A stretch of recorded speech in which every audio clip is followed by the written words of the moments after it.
la tarde, 47 minutos.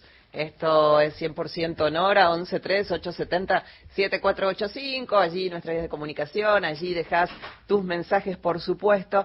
Y vamos a seguir indirectamente o directamente hablando del Mundial, de Messi, de Paul en este caso, que Rodrigo hace unas horas nada más destacó el liderazgo de Messi tras la goleada ante Argelia y dijo, prioriza al grupo y es increíble, y lo llenó de orgullos, de elogios, orgulloso lo llenó de elogios al capitán de la albiceleste. Bueno, para hablar acerca de el liderazgo en sí mismo, estamos ya en comunicación con ella, que es coach, consultora, speaker y justamente especializada en transformación cultural, innovación y liderazgo, licenciada en marketing y mucho más, Mika Akauye, que no sé si le pronuncié bien el apellido, se lo hice pelota. Hola Mika, Carla Ruiz y todo el equipo te saludamos. ¿Cómo va? Hola Carla, ¿cómo estás? Hola a todos, gracias. ¿Cómo va? Arranquemos por el principio. ¿Cómo se dice tu apellido? Bastante bien lo dijiste, se dice Akavie. Ah, me faltó la Akavie, yo dije Akavie, me faltó la acentuación. Bueno, Pero como soy la única con ese apellido, me iba a dar vuelta igual, no te preocupes. Cuando te llaman por un turno médico ya debes estar acostumbrada. Sí, claro, exactamente.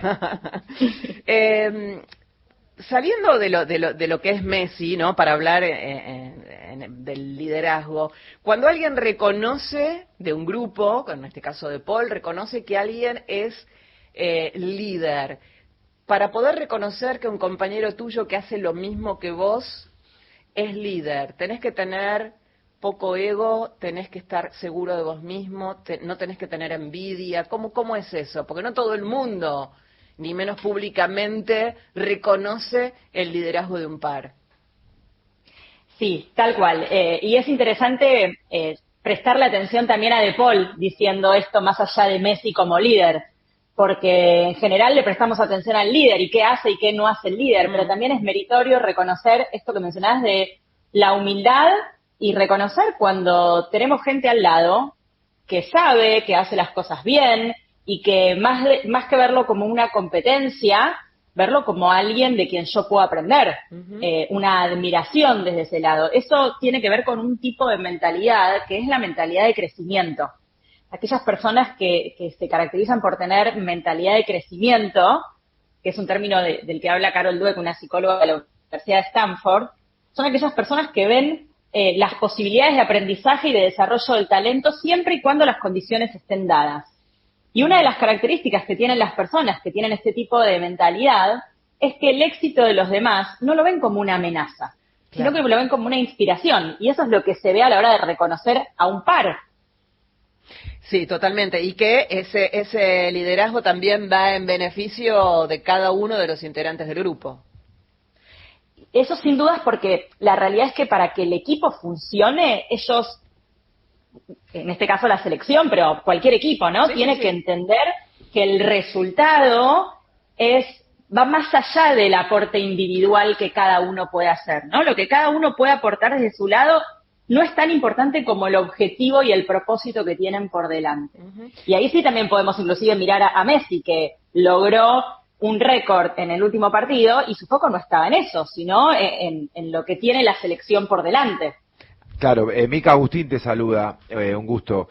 Hola, Agus. En esto que decías tan interesante, ¿no? Del crecimiento, bueno, Messi las vivió todas puntualmente en la selección, pero creo que se dieron dos cosas en relación a esto. Primero, su crecimiento personal, ¿no? Que eso es muy de cada uno, ¿no? Y de cada autoconocimiento de cada individuo, cada individuo con uno mismo. Pero después me parece que en cuanto a lo grupal, que es lo otro que vos marcabas, creo que a veces crecer es alejarse un poco, y Messi se tuvo que ir de la selección, ¿no? En un momento complejo. Después es cierto que volvió rápidamente, pero por lo menos para él y para su entorno y para justamente aquel grupo de la selección y los grupos que se fueron armando a posteriori, él como que también tuvo que dar esa demostración de que miren que yo me puedo ir, y de hecho me fui también, ¿no?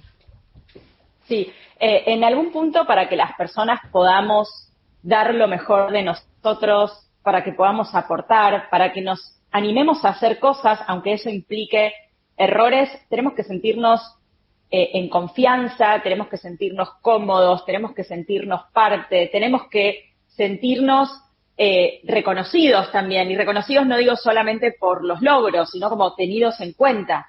Cuando las personas tenemos ese espacio de pertenencia, podemos arriesgarnos, podemos poner en la cancha, vamos a decir, el talento que tenemos. Entonces, todo lo que pasa en el contexto de las personas impacta muchísimo en la productividad, en su forma de trabajar y en el resultado que dan. Entonces, también está en mucha madurez de cada una de las personas decir cuáles son esos espacios que nos ayudan y nos potencian y cuáles son aquellos espacios en los cuales no estamos pudiendo brillar. Mica, Agustín te saluda, somos dos. Acá nos sobran Agustines. Más fácil para acordarme. Exactamente. Yo te quería consultar justamente porque vivimos en un mundo donde uno está muy expuesto desde muchas formas, digamos, desde que cualquiera lo puede filmar, cualquiera puede, no sé, estar en una reunión de Zoom y eso puede circular, o cualquiera le saca una foto. Entonces, ¿cómo a la hora de liderar uno puede convivir con el error? O sea, como que el piso para un error es altísimo. El ser líder, en general, lo que trae por sí es el ser referentes, ¿no? Que nosotros, cuando lideramos un espacio, alguien nos observa, alguien aprende de nosotros, por ejemplo, o por antítesis, ¿no? Como decir, esto que está haciendo esta persona es lo que yo no quiero hacer.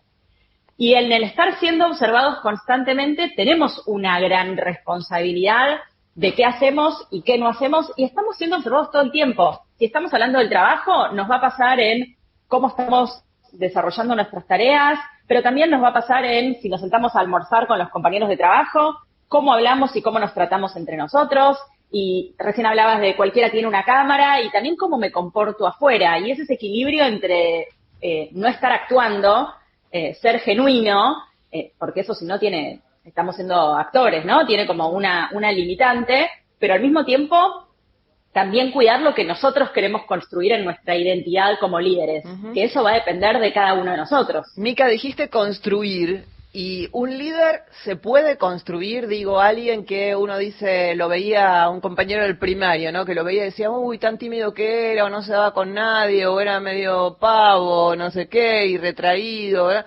Y de repente, mirarlo ahora, un líder, ¿se puede construir? Esa pregunta es muy interesante y abre muchos debates cuando yo voy a las empresas y hago talleres con líderes, y es, ¿líder se nace o se hace? ¿No? Como podemos entrenar nuestro liderazgo. No hay una respuesta exacta porque lo que nosotros tenemos son ciertas facilidades para algunas cosas o ciertos comportamientos que vamos aprendiendo a medida que crecemos y que tiene que ver con nuestro entorno, nuestra familia, cuando estábamos en el colegio y en las distintas cosas que nos generaron las posibilidades de ir desarrollando esas habilidades y esas competencias. Pero el liderazgo se entrena. Entonces, si nosotros dedicamos tiempo a repensar cómo estamos comunicándonos con los demás, cuánto impacto tenemos en la motivación de los demás, cómo influimos desde lo que decimos y lo que hacemos, y empezamos a prestar atención a esas cosas, sin dudas que el liderazgo sí se entrena y uno puede crecer y desarrollar esas habilidades de liderazgo y llegar a liderar equipos, proyectos, porque liderar no es solamente tener gente a cargo, ¿no? Nosotros podemos liderar... hablando del Mundial, ¿no? Nos juntamos el lunes a ver el partido. Bueno, dale, yo puedo poner mi casa, yo me encargo de comprar esto. Y de alguna manera estamos liderando un encuentro entre amigos, tal vez. Sí. Y tiene, tengo las noticias encima, pero quiero ir con una pregunta más, Mica. ¿Tiene mucha presión ser líder? La presión va a depender, por un lado, del contexto en el cual uno está liderando. No es lo mismo, pensemos, un cirujano cardiovascular que está salvando una vida, que a la hora de liderar, por ahí, esto que hablamos de cómo me junto con mis amigos. Va a haber una cuestión de contexto que genera mayor o menos presión, pero también hay ahí mucho de lo que es la gestión emocional de ese líder. Que sigo con estos dos ejemplos, ¿no?